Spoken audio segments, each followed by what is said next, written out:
요한복음 11장 7절부터 10절까지 말씀입니다.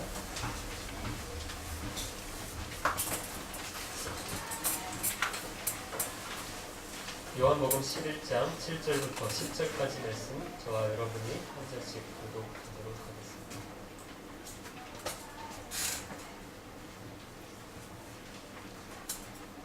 이틀 후 예수님께서는 제자들에게 다시 유대 땅으로 가자고 말씀하셨습니다. 예수님께 말했습니다. 선생님, 방금 전에 얘네들이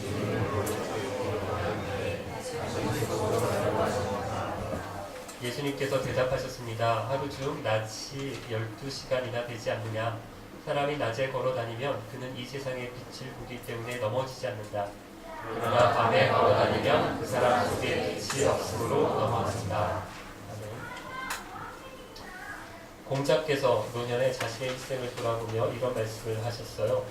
자신이 나이를 먹어가면서 어떻게 학문이 발전했는지를 이렇게 설명했는데 지학, 약관, 이립, 불혹, 지천명, 이순, 종신. 무슨 말씀인가 하면 지학, 자신이 15세에 학문의 뜻을 두었다라고 하고요. 약관, 20살에 관례를 치렀다, 성인이 되었다라고 합니다. 또 이립, 드디어 서다라는 뜻인데 30에 학문의 성과를 거두었다라고 하는 뜻이고요. 40은 불혹이라고 해서 40살에 비로소 흔들리지 않았다. 세상 어떤 일에도 미혹됨이 없었다. 신을 지천명이라고 해서요. 50에 하늘의 뜻을 알았고 이순이라고 하여 60에 기가 순하게 되었다라고 했는데 이 기가 순하게 되었다라는 건 어떤 말을 들어도 성내지 않게 되었다라는 말이고요. 마지막으로 70을 종신이라고 하여 마음에 원하는 바를 따랐다. 이 말은 마음에 원하는 대로 다 했는데도 도리에 어긋나는 것이 없었다라고 하는 이런 이야기를 했어요. 잘 보니까 우리랑 조금 차이가 있죠?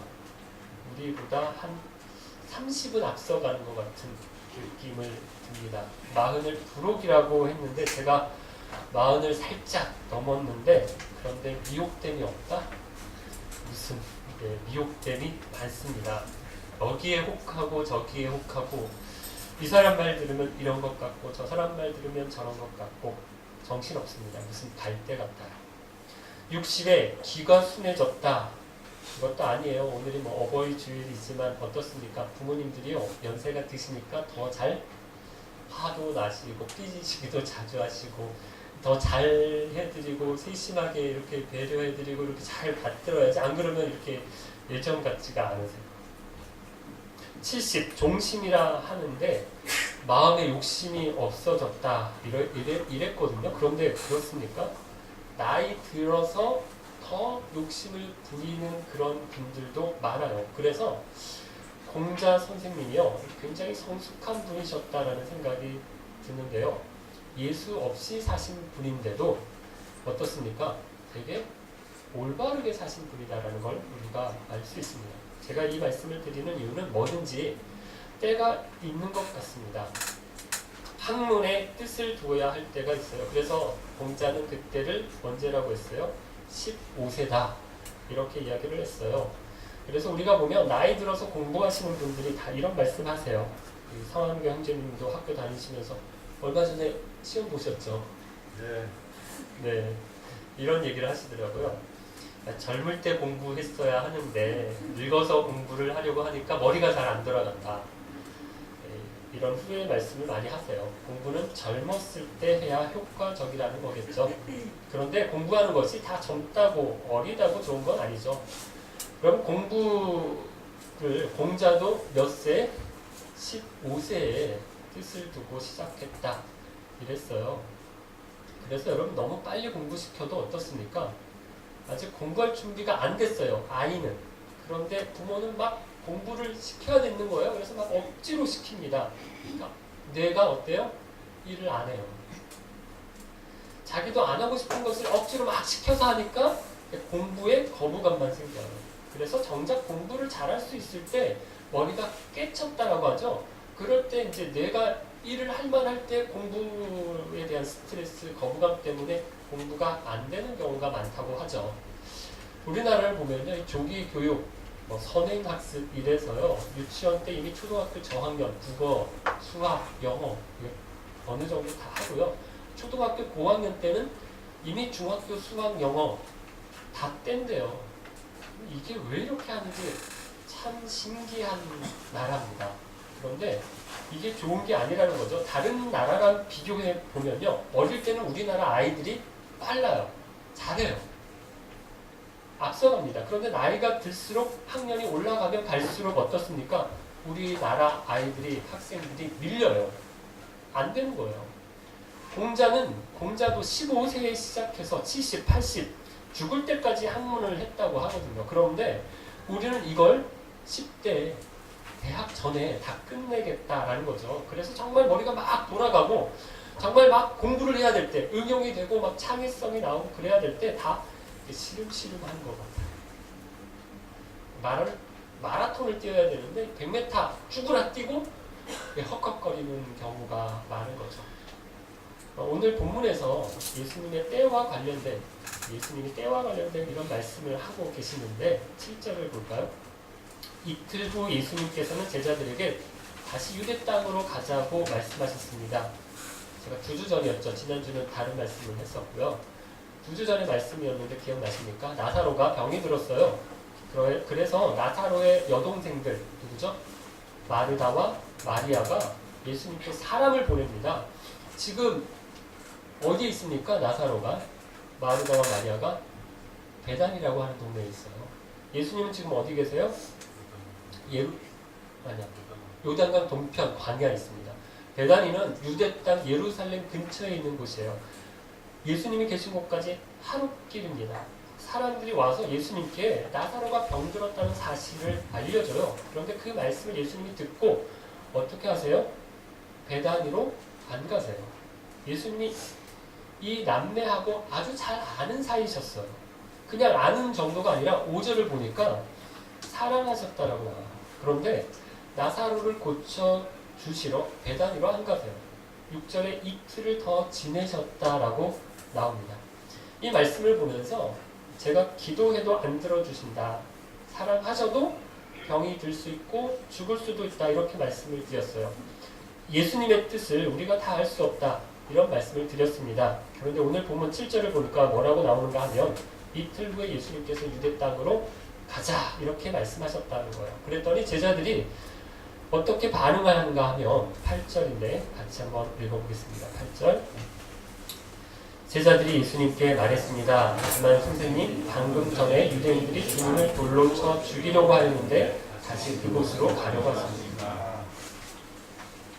제자들이 유대 땅으로 가자, 예수님이 이렇게 말씀하시는 것을 듣고 깜짝 놀랐어요. 왜 그렇습니까? 예수님이 가시려고 하시는 곳이 어딘가 하면 유대인들이 예수님을 죽이려고 했었던 곳이에요. 바로 앞에 10장 마지막 절에 유대인들이 예수님을 돌로 쳐서 죽이려고 했어요. 그래서 생명의 위협을 느껴서 예수님이 지금 이리로 요단 동편 광야로 도망와 있는 거예요. 그런데 다시 그곳으로 돌아가자라고 하니까 제자들이 놀랐습니다. 겁을 먹었어요. 여러분, 베다니에서 사람들이 와서 예수님께 나사로가 병들었다라고 하는 소식을 전하면서 어떻게 말했을까요? 예수님, 나사로가 조금 안 좋습니다. 상태가 조금 안 좋습니다. 건강이 안 좋아졌어요. 이렇게 얘기했을까요? 아닙니다. 아주 다급한 목소리로 예수님, 나사로가 병들었습니다. 심각한 상태입니다. 꼭 가셔서 고쳐주셔야 됩니다. 이렇게 이야기했을 거예요. 마치 119에 전화한 것처럼 위급한 상황을 전했을 거예요. 어떻게 아는가 하면 이 사람들이 떠난 후에 그날 바로 나사로가 죽었어요.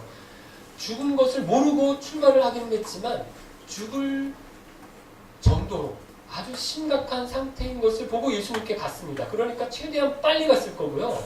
도착하자마자 예수님께 아주 위급한 심각한 상황인 것을 서둘러서 이야기를 했을 거예요. 그런데도 예수님께서 어떻게 하셨다라고요? 안 가셨어요. 그냥 이틀을 그냥 계셨어요. 그 모습을 보면서 제자들이 이렇게 생각했을 겁니다. 그래, 예수님도 아시는구나. 지금 베다니에 가면 유대에 가고 예루살렘 근처에 가면 죽을 수도 있다는 것을 예수님도 아시는구나. 이렇게 생각했을 거야. 그래서 예수님이 베다니로 안 가시는 거구나. 저렇게 사람들이 와서 가달라고 얘기를 하는데도 예수님이 안 가시는 걸 보면서 제자들이 이렇게 생각했을 겁니다. 여러분, 우리가 시험에 들 때 사탄의 계략에 자주 빠지는 것이 무엇인가 하면 두 가지인데, 첫 번째는 배신감입니다. 사람들에게 배신을 당했다라고 하는 마음을 갖는 거예요. 교회에서도요, 목사에 대해서 배신감을 느낀다든지 성도들 간의 목원들 사이에 이 배신감을 느끼면요, 신앙생활이 참 힘들어집니다. 내가 저 사람을 믿었는데 어떻게 이렇게 할 수 있지? 어떻게 저 사람이 이럴 수 있지? 이런 생각이 한번 들면요, 이게 걷잡을 수 없이 자꾸 커져요.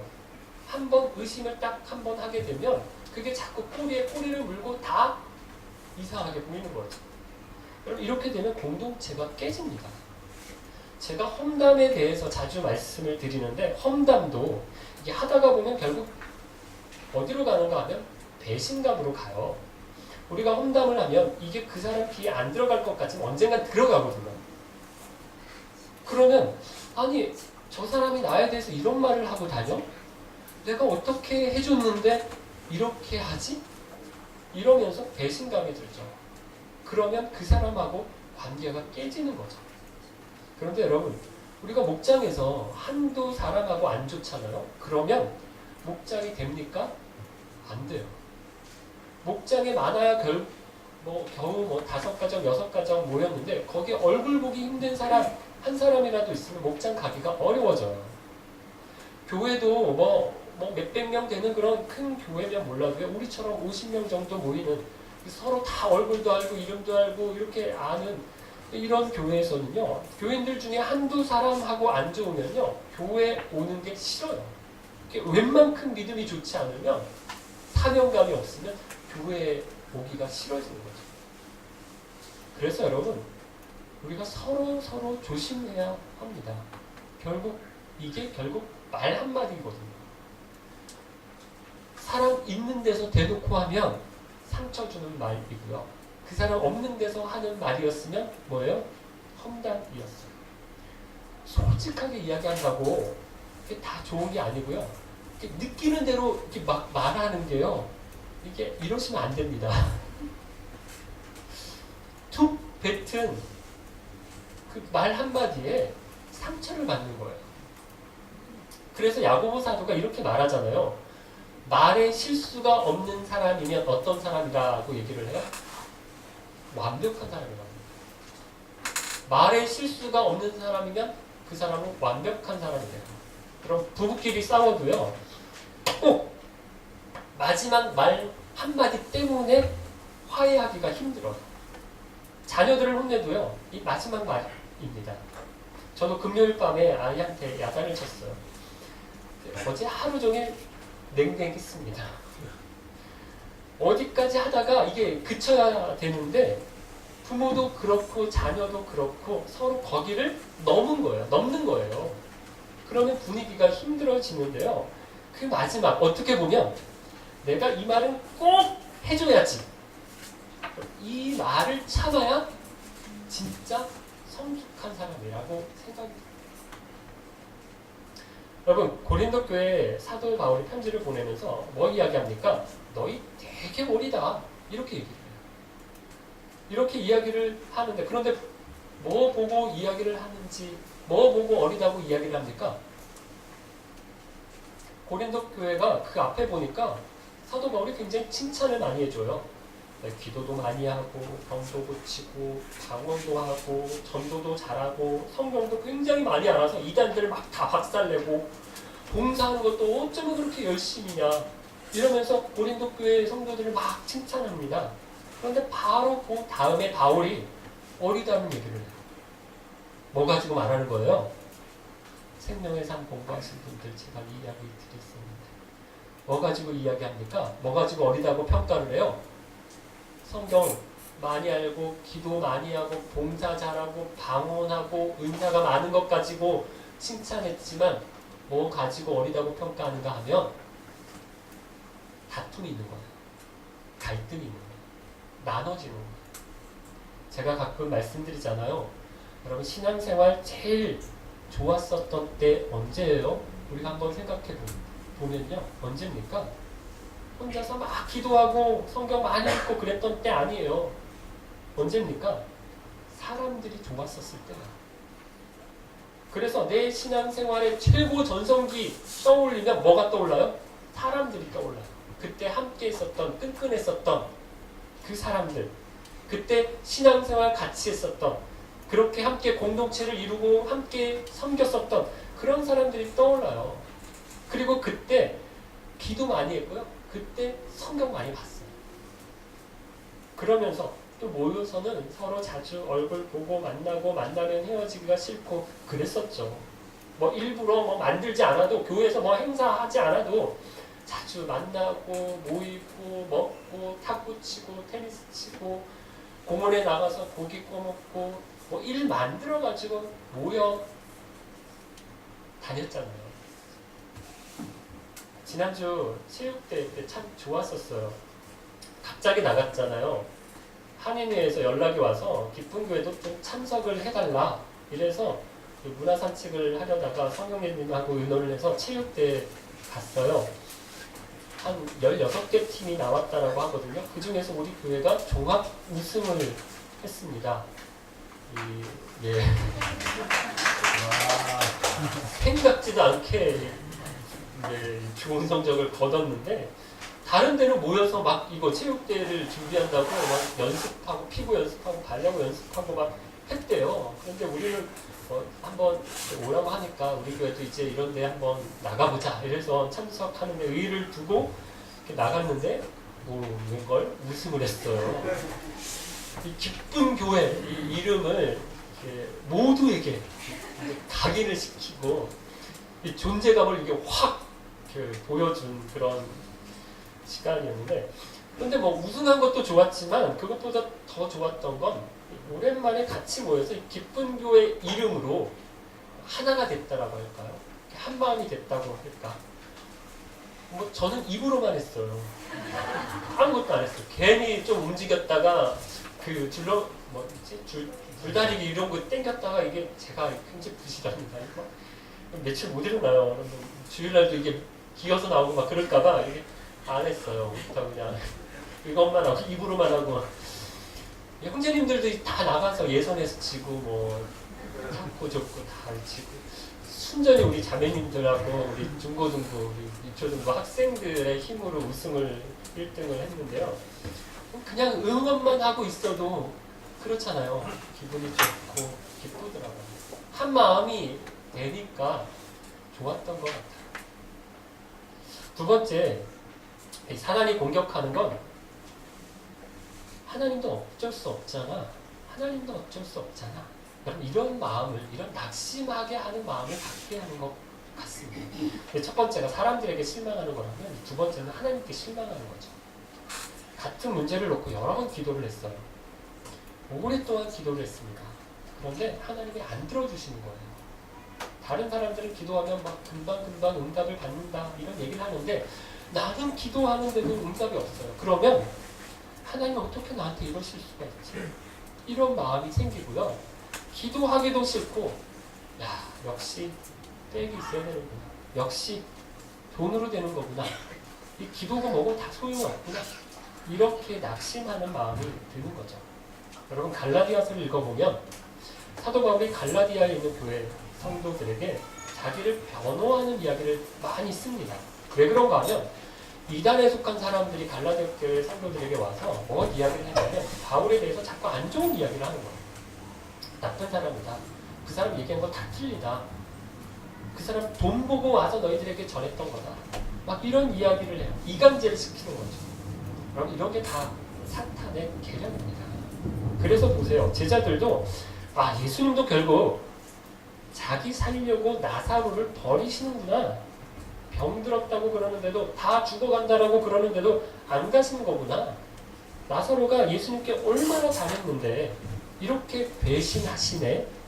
이렇게 생각을 했겠죠. 그러면서 야 우리도 언젠가 예수님을 버리실 수도 있겠구나. 이런 생각했을 거예요. 마르다와 마리아도요. 아니 우리가 이렇게 사람을 보내서 빨리 와달라고 이렇게 간청을 하는데도 안 오시는 것 봐라. 어떻게 이러실 수가 있지? 우리가 얼마나 열심히 대접하고 대단히 오실 때마다 우리 집에 모시고 섬겼는데 어떻게 이러실 수가 있지? 이러면서 낙심을 했겠죠. 그런데 예수님이 정말 그러신 겁니까? 아니죠. 이틀 후에 가자고 하십니다. 제자들이 거기 가면 돌로 쳐 죽이려고 하는데 정말 가실 겁니까? 이렇게 물어보고요. 16절에 보면 11장 16절에 보면 도마가 뭐라고 말하는가 하면 예수님을 따라가면서 이렇게 얘기해요. 야 우리도 주님과 함께 죽으러 가자 이러면서 가는 거예요.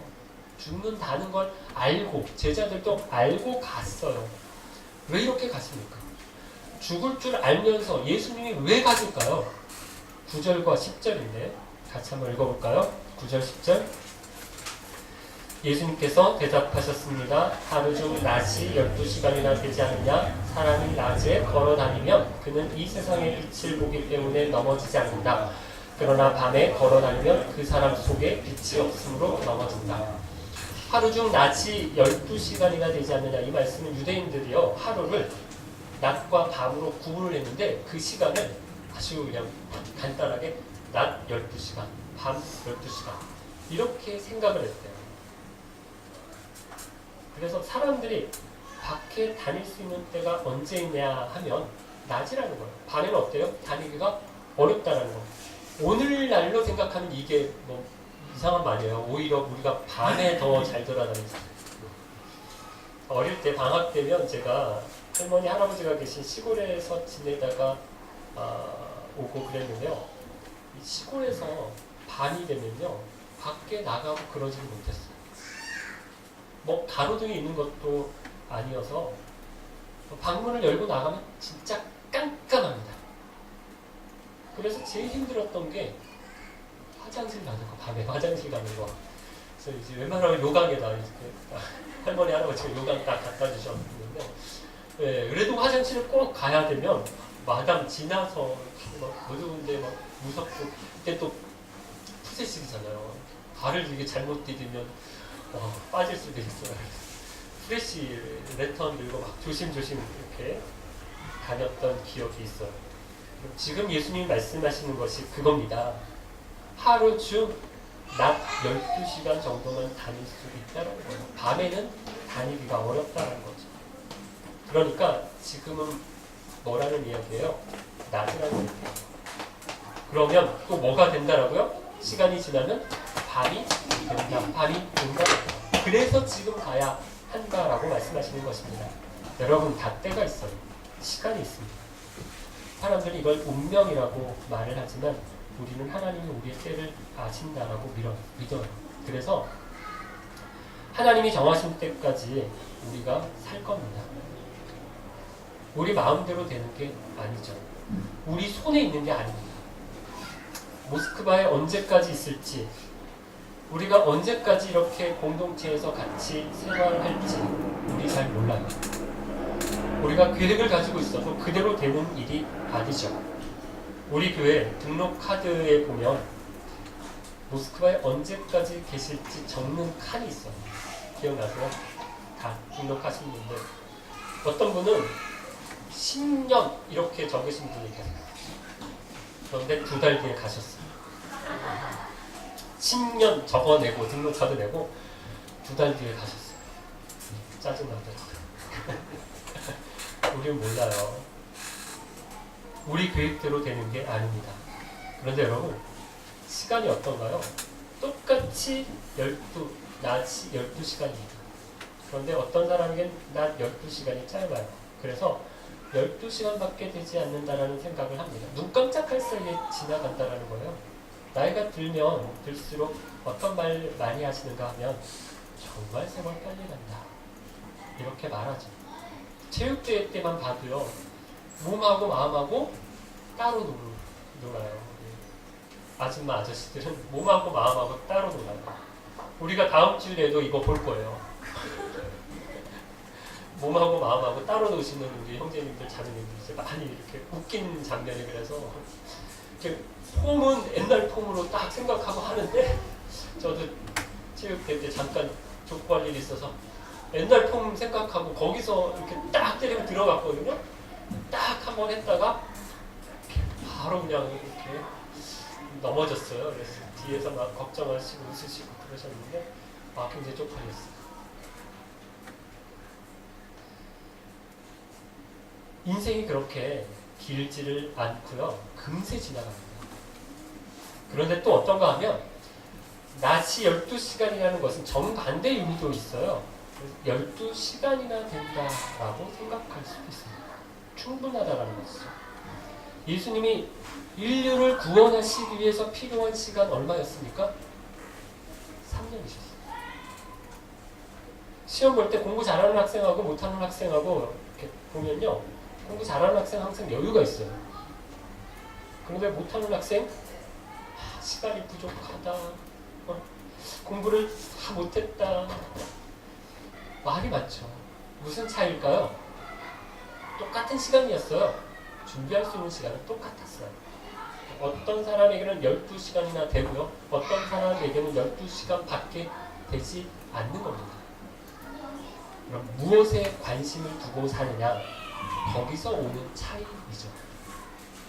누구나 자신이 중요하다고 생각하는 일을 어떻습니까? 그 일에 돈을 드립니다. 아까워하지 않아요. 그 일에 시간을 드립니다. 아까워하지 않습니다.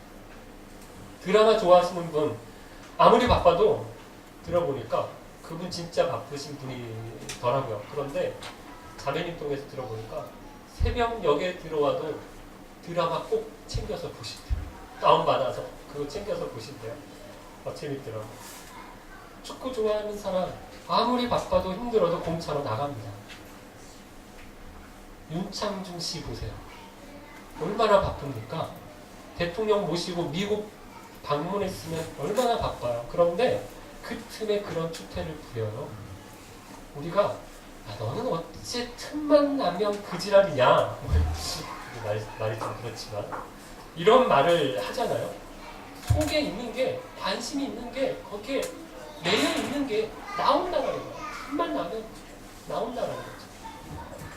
근데 우리 교회에서 선교사님들 도서 모임을 지원하고 있는데 그 모임에 가면 두 부류의 사람들이 있어요.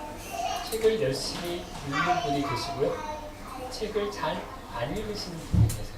차이를 보면 우선순위 문제고요. 중요하게 생각하는 정도의 차이입니다. 다 바빠요. 목사에게 선교사에게 책 읽기가 중요하다. 이런 생각 다 하고 있어요. 그런데 문제는 실제로 시간을 내서 책을 읽느냐 하는 거예요. 저희가 2주 만에 한 번씩 이 책 읽기 모임을 하는데 실행을 하는데 책을 못 읽는 분들은 어떨까요? 그 2주간이 2주밖에 안 되는 시간이겠죠. 책을 열심히 읽는 분들은 2권씩 읽고 와서 얘기를 해요.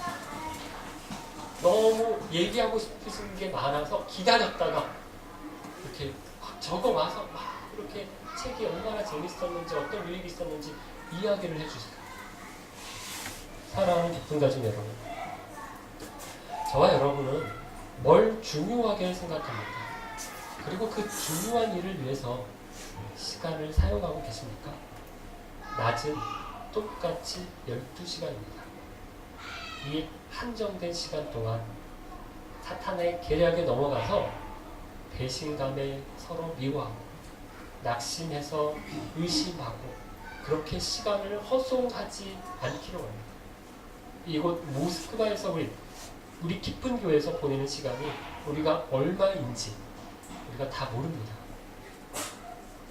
희진이 이야기를 들으니까 이번 여름에 한국에 들어가잖아요. 다 감회가 새롭대요. 그렇게 생각하니까 이 지긋지긋했던 모스크바 생활이 이게 살아갈 만하다, 더 지낼 만하다, 살만했구나, 소중했구나 이렇게 느껴지는가 봐요. 여러분 우리가 그 마음으로 살기를 원합니다. 남은 인생도 그렇고 모스크바에서 생활하는 것도 그렇고 돌아오지 않는 시간을 우리가 보내고 있는 중이에요. 서로 사랑하며 서로 위로하며 격려하며 살아도 짧은 시간입니다.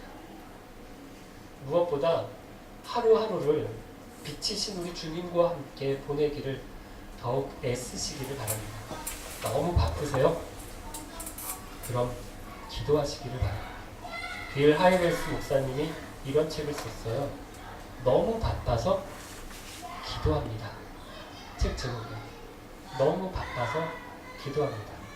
바쁘면 기도할 시간도 없을 것 같은데, 그런데 바쁜 걸 잘 생각해 보니까 뭐 때문에 바빴는가? 정리가 안 돼서, 어수선해서, 괜히 분주하기만 해서 바빴다라는 거예요. 기도해서 정리하니까, 우선순위를 하나님 앞에서 기도하면서 정리해 보니까 바쁘지 않게 되었다라는 거예요. 기도하면서 우리가 주님의 뜻을 찾고요, 말씀 가운데서 주님의 지혜를 구하는 것이 시간을 절대로 낭비하는 게 아니라 오히려 시간을 잘 쓰는 방법입니다. 바쁜 중에도, 아무리 바쁜 중에도 주님과 함께 하시기를 애를 쓰시면 주님이 우리의 모든 시간에 은혜를 베풀어 주실 것입니다. 말씀 생각하면서 찬송가 88